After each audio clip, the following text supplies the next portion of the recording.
This is the Cannacurio podcast powered by Cannabis Media. I'm your host, Ed Keating, and today we are joined by Brett Harris, CEO and founder of LuvBuds. Brett, welcome to the show.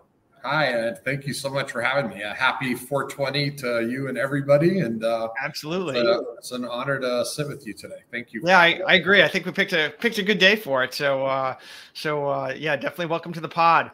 So what we want to do today is learn more about LuvBuds, and we always like to start with finding more out about you. So how long have you been in the cannabis industry, and how did you wind up here?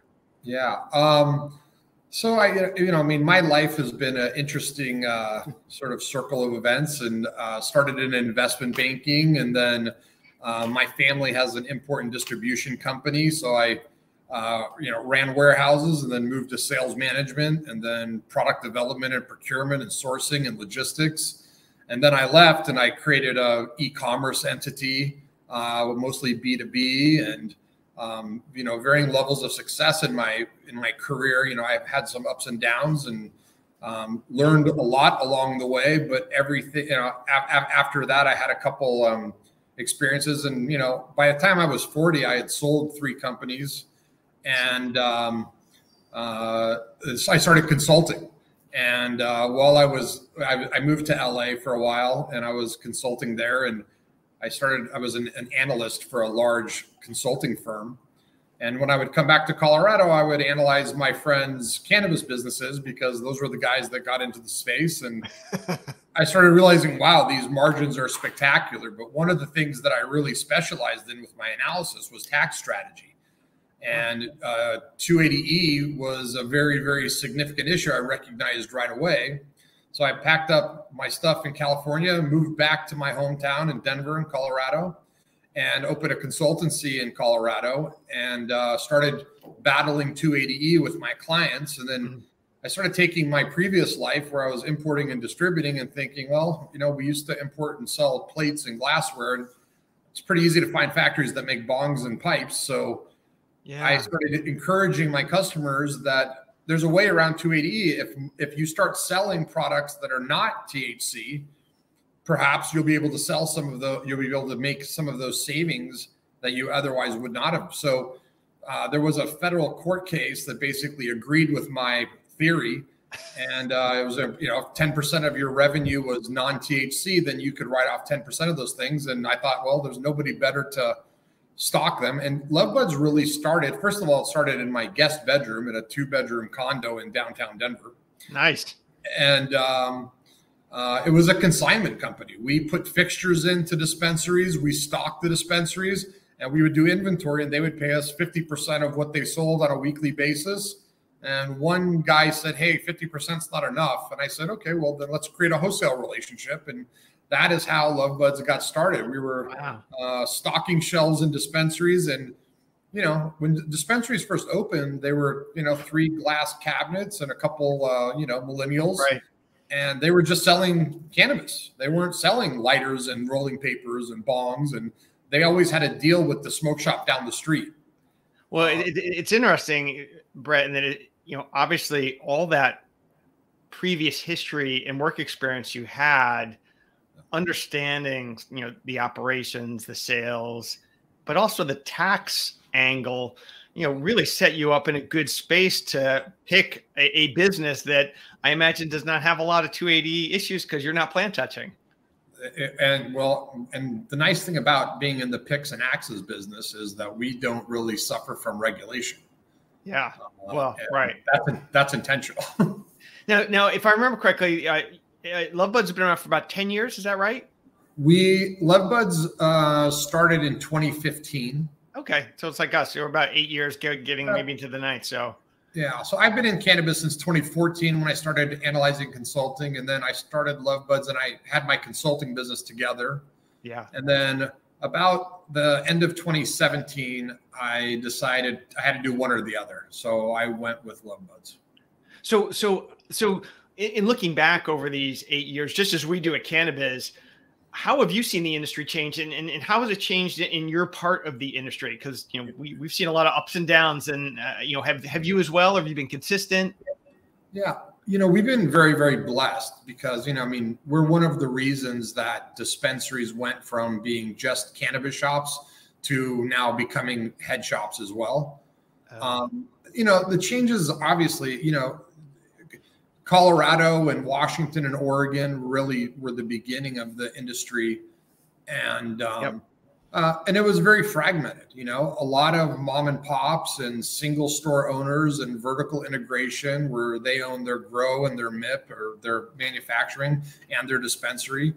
And back then it wasn't that you had to have great business skills to get licenses. You had to, go through a process to get a license, and the professionalism, the overall level of professionalism, the corporate environment has been developed over the past, probably more so the last 2 or 3 years. And there's still some great independent operators that do an amazing job. And I feel blessed because that was really our bread and butter, how we began. But the big difference is that, now corporate buyers are starting to appear and big money. And, I think that's been the primary change. I mean, obviously the massive growth, but.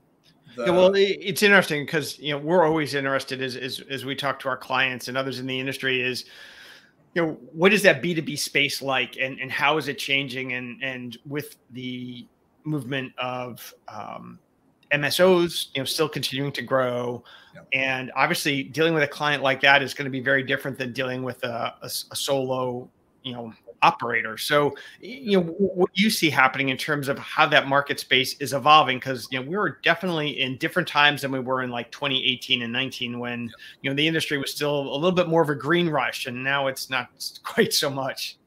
Yeah.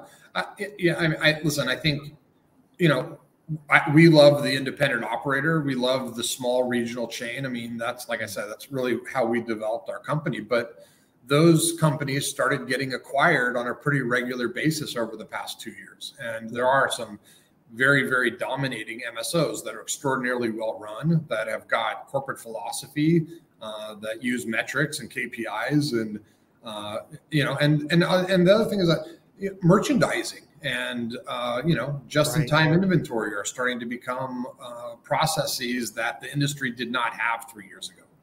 So for a guy like you who has had all this great sort of corporate background and entrepreneurial spirit, I mean, I'm sure you can hold KPIs, and speak to them, better than most, so that when you're dealing with those companies, does that position you well because you get their language, you get their needs, you get, just-in-time inventory. You're not looking like a deer in the headlights. Like, what do you mean you want it delivered and I have to cut my own checks from your bank account? Like, how does that work as you're dealing with, those bigger clients?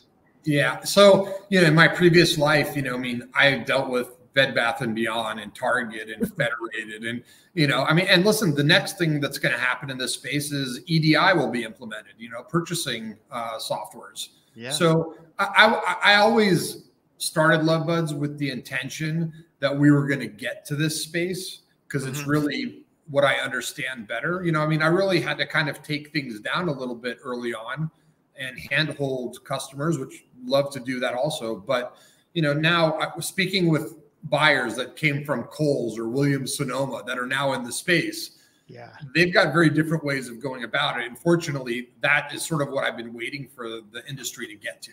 And now it's.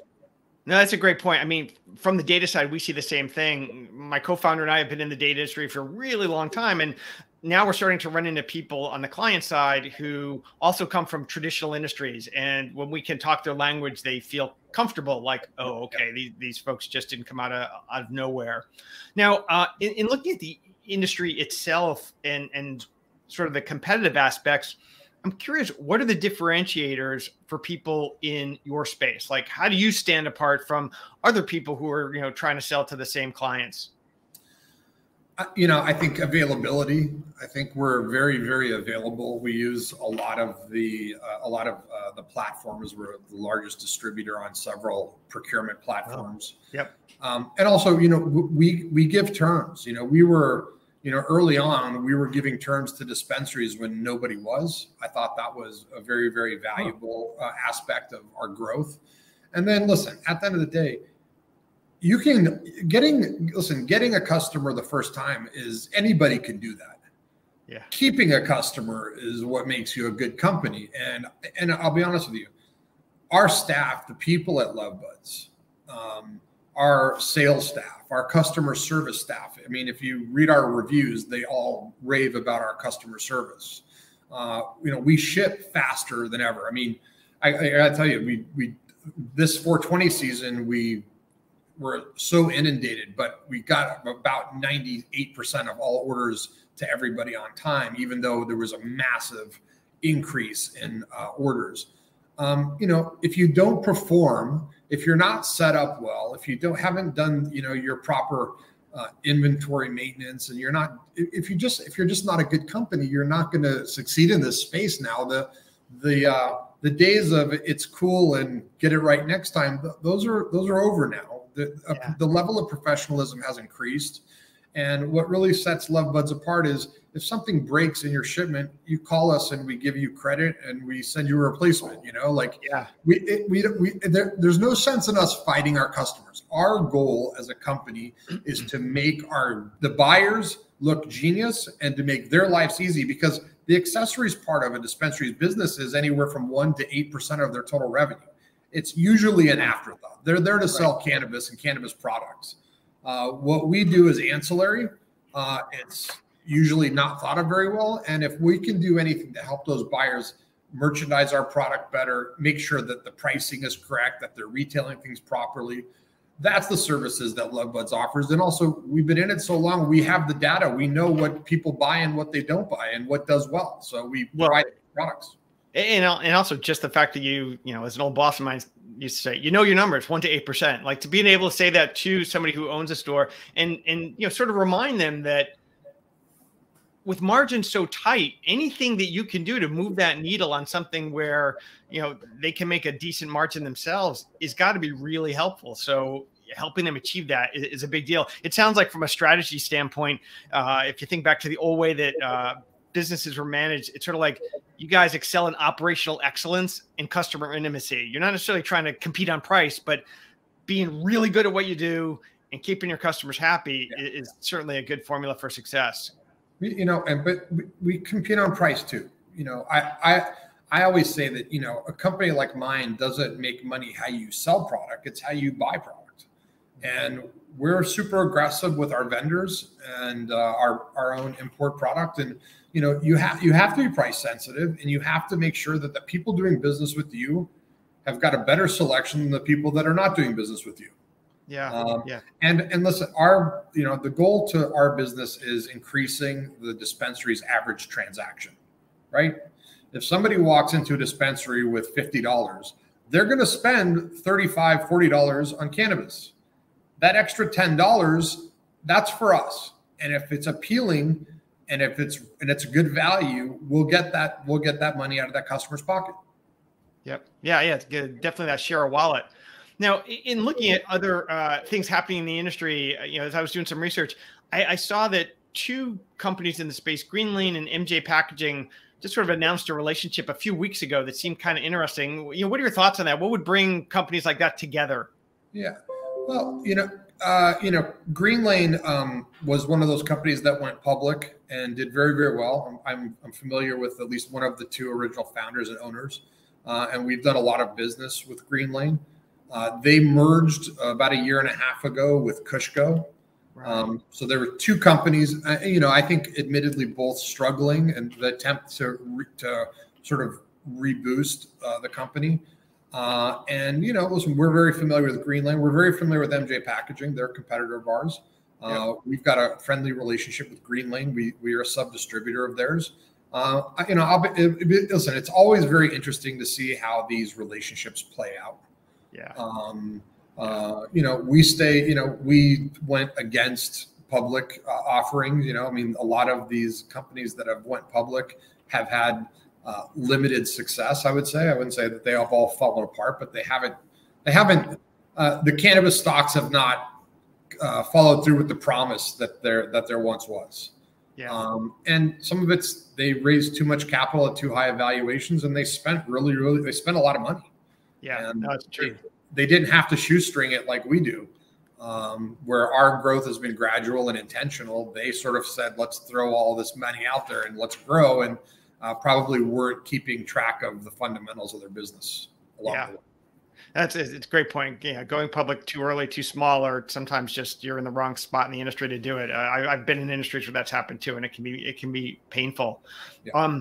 Sort of jumping back to the inventory side of things, one other area that I was curious about is, sort of where there are challenges. So are there any product types or categories that you don't sell, like just not worth the hassle? Yeah. So we 100% stay away from ingestible products. So we don't sell CBD. We don't sell Kratom. We don't sell Delta 8 or 9 or whatever number they're on now. I like to sleep at night. I don't want to think that anything that I'm selling is going into somebody's body and negatively affecting them if I don't know what it is. So that's number one. Right. Number two is if a dispensary can't buy it from us, typically we don't stock it. There are a couple SKUs that are more smoke shop specific that we do, but we stay away from products that can't be purchased by a standard dispensary, even though now that there's different state regulations and certain states can and can't buy certain things. But in general, the products we sell can be purchased by dispensaries. So as far as a category we stay away from totally, that would be the one. Anything ingestible. Makes a lot of sense. Now, one of the other things that I just saw last night come across the news wires were counterfeit goods. So a California judge awarded $151,000 to a manufacturer because a smoke shop was selling counterfeit goods. So how does that play into this space? Because I imagine that's a challenge, to making sure you've got great goods. Sure. Well, listen, it's no secret that a lot of our products come from Asia. And quite frankly, we seek alternative sources as well, but a lot of products come from Asia. And, let's just say that morally, they don't have a problem stealing intellectual property and providing it through companies like LuvBuds. And it's up to I'll be honest with you, it's really up to importers like us to restrict that business. Now, not everyone has integrity and character, and maybe they don't understand the negative impact that stealing intellectual property has on companies. I do. So nothing that we have is counterfeit or stolen IP anymore. There have been times that unknowingly we've had those products. A good example is, Rick and Morty. Really, that brand of product used to be open source. Like, they wanted you to knock it off and get it all over the place. Huh. And they did a deal with, I think, Warner Brothers or one of the big studios. And all of a sudden we were selling it. We got a cease and desist letter. We were not allowed to sell Rick and Morty stuff anymore. So we stopped, we're super conscientious of it. We get offered that product regularly. If a factory offers us that stuff too often, we just turn that factory off. We just don't want to do business with them. And in theory, if everyone that does what we do does that, it'll slow that down. But it's not just the guys making counterfeit goods. It's guys like me bringing it in. And I think that people in my position have to be ultra conscientious to help that and prevent that. And also, that smoke shop that got fined, they may or may not have known that it was counterfeit goods or stolen. They were probably buying it from a distributor. Who knows how they got it. And it can be hard to track those down too, I'm sure. I mean, for every one that gets, written up as a lawsuit, there's probably hundreds that nobody knows about. So thousands. Now, in terms of the market, one of the things that I've tried to understand about LuvBuds in this space is, what is the market? I know when we talked a few weeks ago, I had assumed incorrectly that, you probably started with vape and smoke shops and then moved into the cannabis space. And I think you said it was the other way around. So, as you look at the market, there's hemp, there's vape smoke shops, there's dispensaries, there's adult use retailers. Like, what does the space look like to you? And where's your focus and where don't you focus? Yeah. So listen, we primarily got started in Colorado in dispensaries. That was our intention, to be the dispensary distributor. And we've been blessed to grow within the industry. That being said, we're also an e-commerce company. We're very competitively priced, and smoke shops have come to us. I'll tell you, really, one of the most interesting, verticals for us has been CBD dispensaries. There are some, in Texas, for instance, where cannabis is banned. Those CBD dispensaries are actually rather large, and we do a nice business with them. They're great customers. It's very fragmented, a lot of independent operators, but that business has been good for us. And then, there was the PACT Act regulations where a lot of vape shops were unable to get product for a long time, the liquid vaping products and whatnot. Yeah. And listen, if you have a lease and you have a business and you're a vape shop, you've got to become a head shop, right? Or a glass shop. So we've seen business there as well. Yeah. Yeah. And I know within cannabis media, we started tracking those CBD retailers when some of the states started to regulate them. Like, I think the first one we found was like Louisiana, and then suddenly there were thousands, and then Florida. And I think either might have been Montana, Texas, where, you want to sell this stuff, that's okay, says the state. It's often not even a separate license, but it's a checkbox that says you're going to be selling CBD. So we saw things like standard convenience stores, or even grocery stores, like Publix supermarkets in Florida has a slew of CBD retail licenses. And I'll tell you, liquor stores. I mean, when legalization occurs in a state, liquor sales do dip. And those liquor stores oftentimes will start, providing a selection of our products. The reach for the product category is high, and it's up to us to stay very, very focused in what our main business is. But, we are now branching out to these other revenue streams, and they're very, very important for our success. Yeah. And what is your go-to-market like? Obviously it's a broad geography here in the United States. Do you have people who are, geographic territories? Is it named accounts? Is it, MSOs and everybody else? Like, how do you see the world in terms of your market segments, if you will?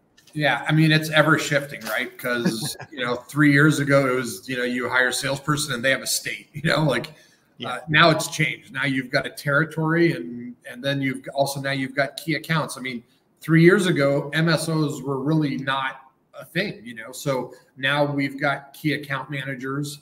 We've hired our VP of commercial as a veteran of other industries. The brains in the building are growing, and our leadership team has expanded to where we can now attack those sort of things. But our go-to-market now is territorial, and there are different account types. And now we do have a smoke shop, segment of our sales, and we also have a sub-distribution segment of our sales. Oh, excellent. Excellent. So how does a company like LuvBuds use cannabis media? Like, how are we able to assist you in, tracking down those clients or future clients? Yeah. So I've bumped into cannabis media at trade shows, for several years. And I was like, I didn't get it, to be honest with you.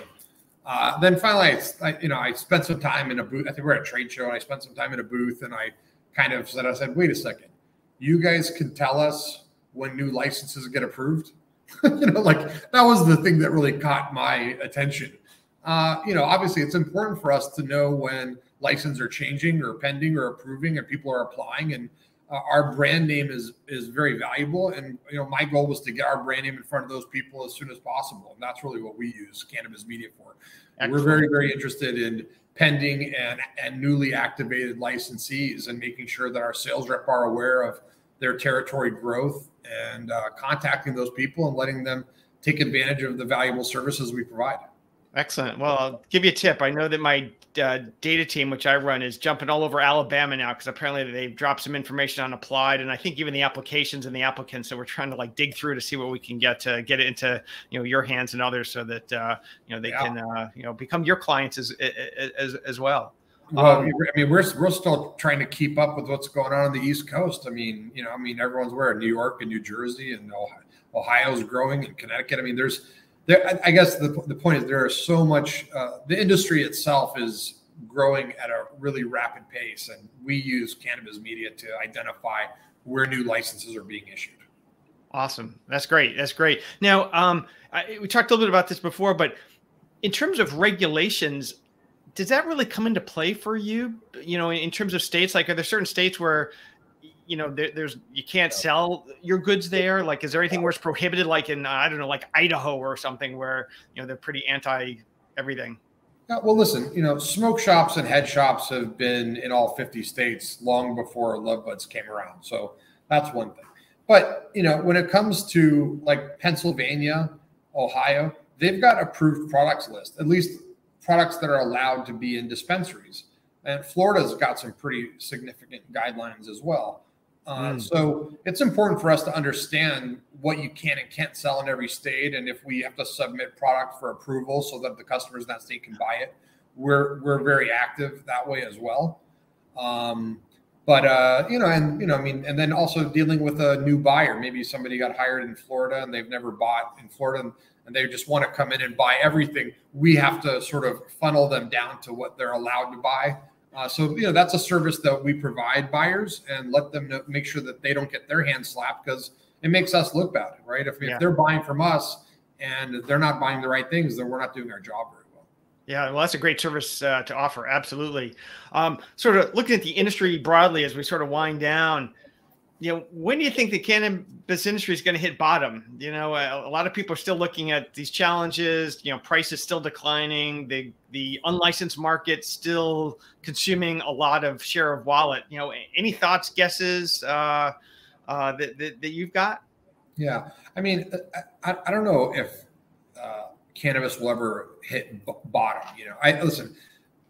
During the pandemic, I think that everyone got a little bit drunk on the fact that they shut down the country, told everyone to stay home, gave free money to every pothead, and then made dispensaries essential, right? So it was almost like you couldn't have really created it any better if I tried. Like I hatched an evil plan, twisting my mustache. But I think what happened is that everyone got drunk on that demand, and they ramped up supply dramatically.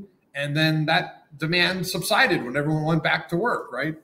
So supply is high. And listen, every industry, you've been through different industry trends and turns, and I have as well. And listen, the really well-run operators will continue to succeed, and the poorly run operators are going to fail. And eventually legislation will be appropriate. California is having tremendous difficult time, and I blame the legislation in California for not shutting down the black market and allowing the industry to flourish and making the regulations too difficult on dispensaries to be successful. So listen, there's, eventually everyone learns their lessons. And I think that, my hopes are that I really hope the Safe Banking Act passes here soon. Because really listen, we're legal in 33 states, how much more of the country has to be legal in order for, them to say, it's here. That at some point you have to look at yourself and say, the toothpaste is out of the tube. Now let's regulate it. And listen, states need money now. I think we're getting ready to head into some difficult times, some stormy waters ahead. And now's a perfect time for the Senate to do what they promised to have done last year, which is to pass the Safe Banking Act and one step closer to federal legalization. And, listen, with that, there will come bumps in the road as well. But, I do anticipate both of those things will happen. When is sort of at the whims of our federal government, which is never the most reliable thing in the world. But that is true. That is true. I want to bet the over under on that one. Yeah, I mean, listen, I feel very blessed that we've got good leadership as far as lobbying organizations and people that are trying to get those things done. And it's the responsibility of people in the industry to get to know politicians and explain the difficulties and what the benefits for the municipalities, the cities, the states, the federal government, and basically taking the handcuffs off and letting the industry do what it's going to do eventually anyways. That's my 2 cents on. Well, good point. Now dialing it back from the whole industry to LuvBuds, any upcoming developments or things that we should expect or hope to hear out of LuvBuds in the next 6 to 12 months? Yes, we are super excited about a lot of things. We are introducing today actually our new custom business called Swag Supply. So it's swag-supply.com. And we're going to be doing 3D renderings of custom products. It's been done in other industries, but no one's spent the time or cared enough about the cannabis space to do this properly. So it is a beautiful website. It's going to be extraordinarily well priced. We brought in-house printing, so things like lighters and trays and all that stuff, we'll be able to do that stuff in-house. So that's, I think, our soft launch is today. So hopefully if you take a look at it, it will continue to improve over the next several weeks until we get our full catalog up. But that's super exciting. And then, we will be launching some in-house brands that we're really excited about, because it allows us to bring price points down and sell, really well-priced product. And then, we're working with a lot of MSOs on creating merchandising plans and schedules, and trying to get this industry up to par with other other retailers with how they present product and identifying the right product mix. So we've got, it seems like we're going 1,000 miles a minute right now. We've got so many things going on, but we're really, really excited about the next several years. And the launch of Swag Supply is huge, and we'll be issuing announcements on some of our new branded stuff for lower price points and higher quality. And UPC coding is coming, where everything's going to have to be UPC coded and all that. So those are all things that we're working on as a company, and we're really eager to get them out in front of our customer base. Well, excellent. And well, congratulations on the launch. I mean, that's exciting. We'll definitely keep an eye open for that. So Brett, thanks so much for joining me on today's podcast. It's really been a delight speaking with you today on 420. And, I just encourage everybody to stay tuned for more updates from the Data Vault. Thank you so much. And listen, before I go, I have to mention a couple things. Yep. Your family, my wife and my son they're like the most important thing. And I think that everyone needs to get back to that. And the employees and staff of LuvBuds, just call us and see how amazing the people that work there are, and the passion that everybody has for making all of our customers successful. I'm super proud of that, and that means the world to me. Excellent. All right. Well, thanks for sharing that. That is terrific, and a really nice note to end on. Thank you. Thank you for having me. I appreciate it. Have a great 420, everybody.